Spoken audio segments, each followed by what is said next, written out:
My name is Spyridakis Emmanouel, and I am Director Anesthesiologist in Hygeia Private Hospital of Athens.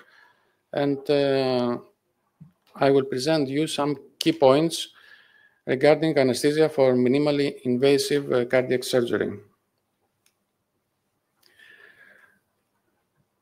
This emblem represents the great role of the anesthesiologist. Is from Juan Marin, a Latin American anesthesia pioneer. And it's based in Greek mythology, where the night has twin sons, Thanatos, death, and Hypnos, sleep, who carry flaming torches pointing towards the floor to light a path through the dark. A small light between Thanatos and Hypnos, this one, represents the key role of the anesthesiologist. The flame represents the flame of life the anesthesiologist must guard.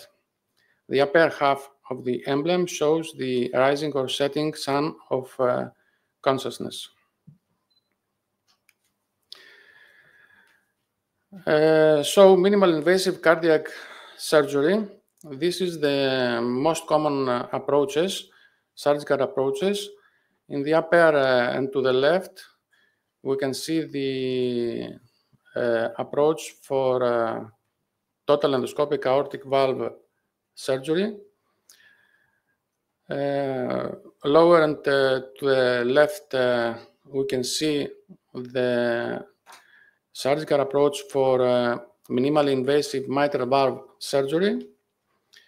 And to the right, we can see the anterolateral thoracotomy for minimal invasive direct cardiac surgery or minimal invasive cardiac surgery coronary artery bypass grafting. The advantage of these minimal techniques are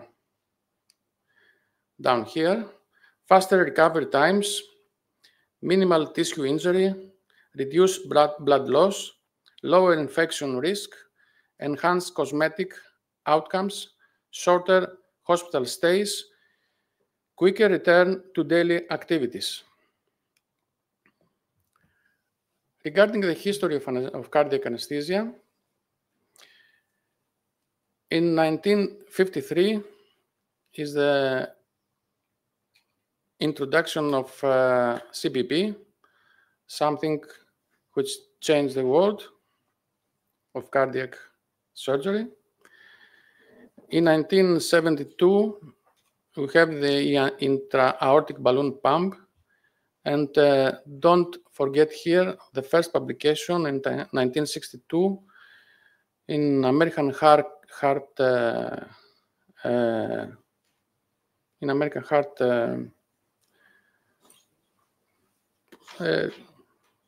okay, I don't remember the exact name, but the first publication was from Dr. Moulopoulos, the Greek Dr. Moulopoulos, and we have to remember always him.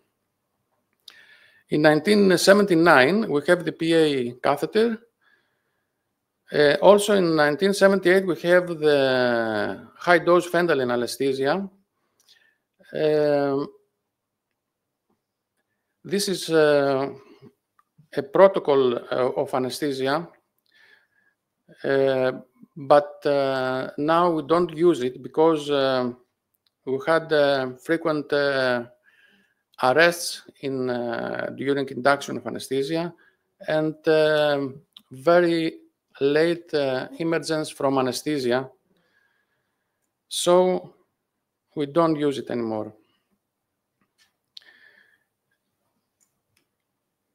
Around 1990, we have the color TE and the TE practice guidelines. And after 2000, we have the different blocks for postoperative analgesia. We have the generalized use of transesophageal echocardiography.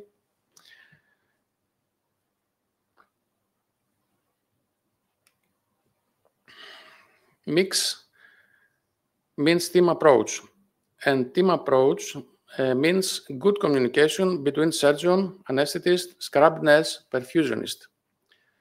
They have to train together and to progress together. They have to follow WHO checklist, debriefing, weekly M&Ms, and case discussions. New era, new anesthetic challenges. Many skills together in one person, the anesthesiologist, regarding lung isolation, patient position, cannulation, TOE, post-op analgesia. Also, decreased surgical exposure means more vigilance for hemodynamic instability, cardiac ischemia, bleeding, tamponade. The anesthesiologist must share concerns early with the surgeon. This is important in every cardiac surgery case, but in mix is essential. Regarding patient selection, we want a patient with BMI under 30, cardiothoracic ratio under 50, good coronary targets, favorable peripheral vasculature, no severe adhesions, without inability to use TE. FEV1 above 60%, PO2 above 70, PCO2 under 50, 55, left ventricular diameter below 50, ejection fraction above 40, no pulmonary hypertension, only mild impairment of RV, TR, MR, AR, only mild, and the ratio of E waves under 15. And if you are in the beginning of our learning curve, we have to remember what said Michael Mack, who is a cardiac surgeon of the United States, who said, don't drive a Ferrari the day you get your driver's license. Start simple, easy cases first. And now I will present you some directions regarding cardiac anesthesia. It's the directions and not the exact way to do things, because the art of anesthesia is different from anesthesiologist to anesthesiologist and from institution to institution. We want to know first the Euroscore 2 to predict the risk of mortality and morbidity. We want to know frailty assessment because it connected with morbidity and mortality also. We have to know the delirium risk factors, age, frailty, pre-existing cognitive issues and or mood disorders, and excessive alcohol use. Hemoglobin A1C, if above 60 to 70%, is a marker of poorly controlled diabetes and a predictor of post-operative complication, including deep sternal wound infection. Serum albumin below 4 is an indicator of malnutrition and an independent predictor of increased morbidity and mortality. Urine albumin is a risk factor for post-operative acute kidney injury. Obstructive sleep apnea screening. We have to know these patients because they have because the obstructive sleep apnea is associated with post-operative respiratory complications. We have to know also opioid tolerance assessment to know this opioid tolerance, because this contributes to hyperanalgesia and opioid tolerance, and maybe we have to change our pain management plan. Smoking cessation at least 4 weeks before surgery. Pre-admission information, education, and counseling for patients and families. High protein energy supplementation for at least 1 week before surgery. Intensive nutritional supplementation for 5 to 7 days in patients with preoperative serum albumin below 3. Exercise training for 4 weeks before the surgery. 6-minute walk test to see the frailty assessment. Management of anemia. The best time is 3 to 4 months before the surgery, but even 3 to 4 weeks before surgery is enough to give ion therapy and erythropoietin. This is especially important for Jehovah's Witnesses patients. Continue clear fluids 2 to 4 hours before anesthesia. And here are some key points regarding surgical site infection prevention. Smoking, okay. Chlorhexidine alcohol-based bathing the night before surgery, and topical intranasal staphylococcal decolonization. The best medical practice for that is to see the patient 4 to 5 days before the surgery, to take a specimen from the nasal, and if it is MRSA positive, we can start mupirocin, which is the best studied, for 4 to 5 days before the surgery. If we put only mupirocin the day before surgery or hours before surgery, it's not so good because of bacterial resistance. Intraoperatively, clipping and not shaving, we know that. Chlorhexidine, alcohol-based solution. Appropriate time for antibiotics, 30 to 60 minutes is the best before the incision, but regarding vancomycin, it's 2 hours before the incision. Intraoperatively, pre-mitigation, pregabalin or gabapentin. Minimize anxiolytics, including midazolam. We don't want midazolam, generally speaking. Antifibrinolytics, 1 gram tranexamic acid before CBP and 1 gram after CBP. I think it's a low dose, and in our institution, we give 2 grams before and 2 grams after. Avoid hyperthermia during rewarming. Keep temperature below 38. Avoid hypothermia. Keep temperature above 36 in operation theater. Separate from CBP at nasal temperature above 37. Underbody bear hugger after CBP at high. Room temperature at 22 after CBP. Warm all fluids. Sterile bear hugger for lower limbs. Warm gown and blanket upon exit from OT.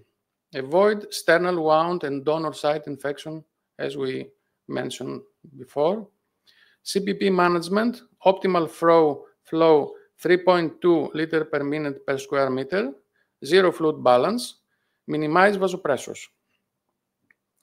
And rigid sternal fixation, myo wiring for patients with high BMI, previous chest wall radiation, severe COPD, or steroid use. Preventing nausea and vomiting with ondansetron or the combination of dexamethasone and ondansetron. Standard anesthesia protocol, avoid benzodiazepine and anticholinergic because of the delirium risk, and full reversal of neuromuscular blockage. Lung protective ventilation. NIRS in selected cardiac patients cases. Atrial fibrillation prophylaxis with amiodarone intraoperatively in patients with enlarged left atrium, reduced left ventricular ejection fraction, and past history of AF. Multimodal analgesia, more agents, lower complications. Dexmedetomidine intraoperatively, starting from time of CBP to ICU. Wound infiltration for postoperative analgesia. Surgical access considered minimal invasive. This direction is not only for minimal invasive surgery, but for cardiac anesthesia and cardiac surgeries. Prevention of gastric ulcer, omeprazole the evening before and the day of surgery.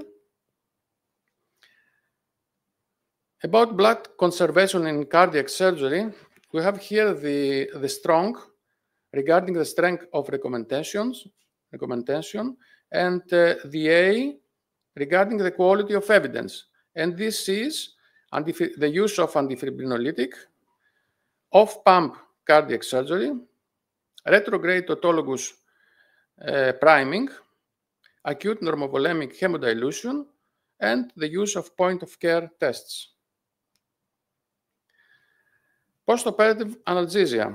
Here we have the thoracic epidural analgesia, but it's difficult for same-day admission, may lead to cancellation of the day, high risk of complication, especially epidural hematoma and spinal cord injury.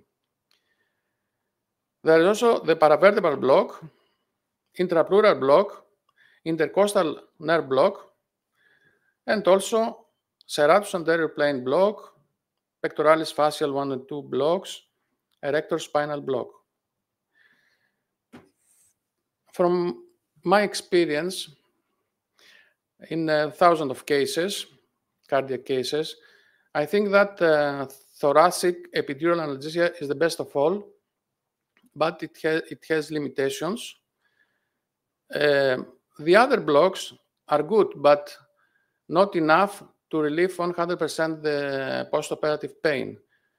I think that, I believe that contributes to 55 to 65% to relieve the postoperative pain. We need more medicine, more painkillers, and we need multimodal analgesia, and we are far away from opioid-free analgesia.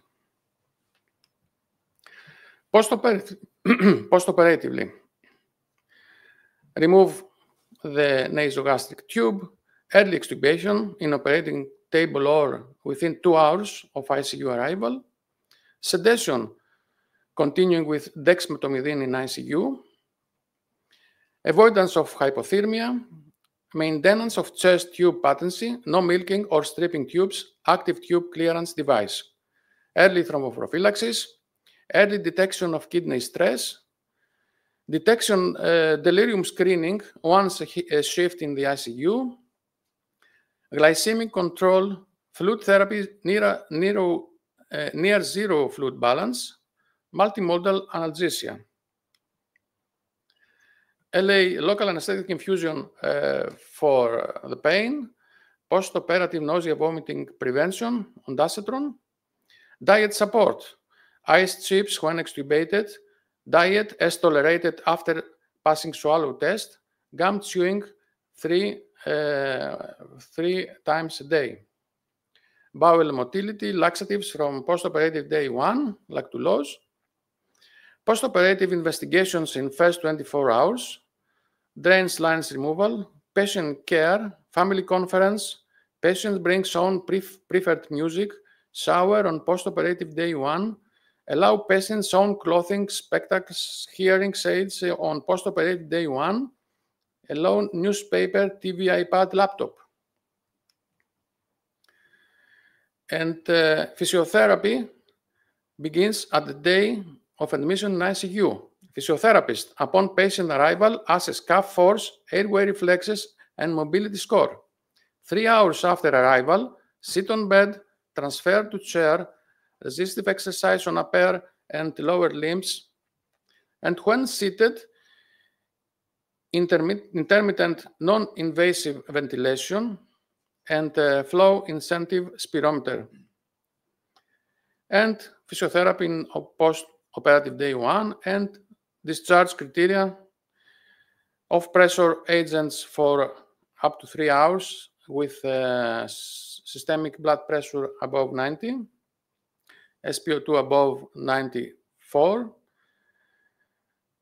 below 50 ml per hour chest tube drainage for 3 hours, heart rate below 60, above 60, below 110, heart rhythm unchanged for 3 hours, no patients in second or third degree heart block, mental status at patient's baseline state. Patients must have tolerated being out of bed without hemodynamic stability. Patients must have at least a 20G peripheral IV access. And here is a 6-hour transfer protocol. When we have aortic or mitral minimally invasive valve surgery, the patient or robotic, and can also we speed up a bit, please? Okay, and yes. also robotic aortic and mitral valve surgery. The patient comes to ICU, and if they fulfill the transfer criteria, after 6 hours, maximum 12 hours, they leave ICU, and after 48 to 72 hours, they leave hospital. This is a patient from our institution after ultra fast track extubation on table. Thank you very much. Congratulations. This was really very nice, because I think you covered more or less everything there is to know, and there's a lot of space for discussion. So that's why I wanted to give some room to discussion. Maybe Dr. Falara, our anesthetist from Onassis, would like to make a comment. She's our most experienced TOE and minimal invasive anesthetist, even though she's so young, so with a lot of future, I guess. Okay.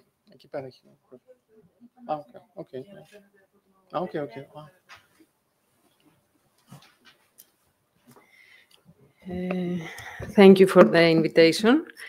A very interesting speech for a topic that is becoming more and more hot.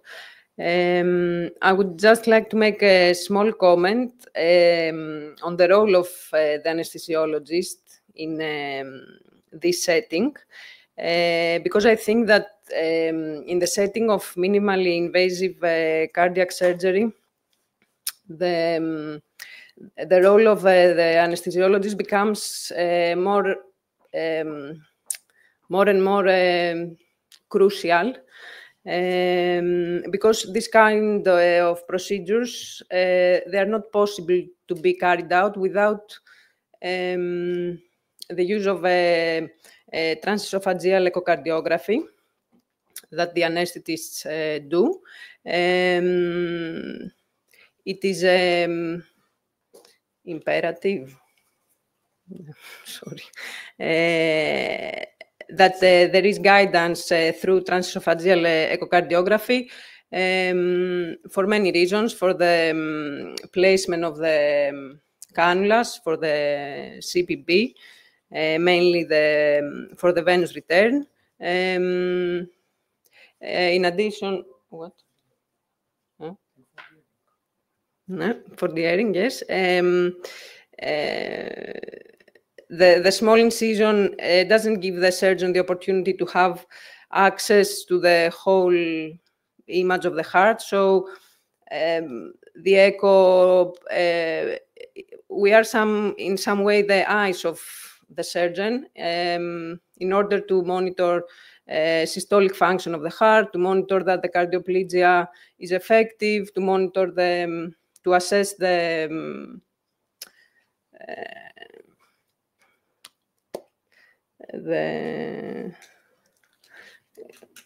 procedure result.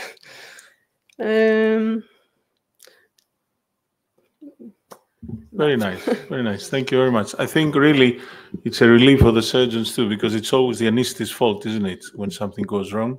So here we can add more blame to our anesthetists because we can't see what's happening. You are exactly our eyes. Can I just ask you, I think on what you mentioned about the postoperative care, I mean, maybe in a year you are succeeding, I hope you are, and I'm not judging, but I think I find it very difficult to transpire all the information and all the knowledge that you guys have and we share with you in the so-called ERAS environment. Some of that is what's being proposed to minimize everything, not just the wound itself, to assist the patient in the best possible way. do you find there is resistance in the communication with our ITU doctors, or are you ICU doctors? in a line with our ICU doctors? We have RT to speak to them most of the time because I can't do it properly. So, do you want to speak or I speak? Okay. There is problem always, but we need more communication, more training, more together doing things, and we can prove ourselves and go further. Thank you very much. Yes, it's something we need to improve on our communication with them. We are not at the best. Any questions from the audience? Any comments? Right. Congratulations. Thank you very much. Thank you. I think for the sake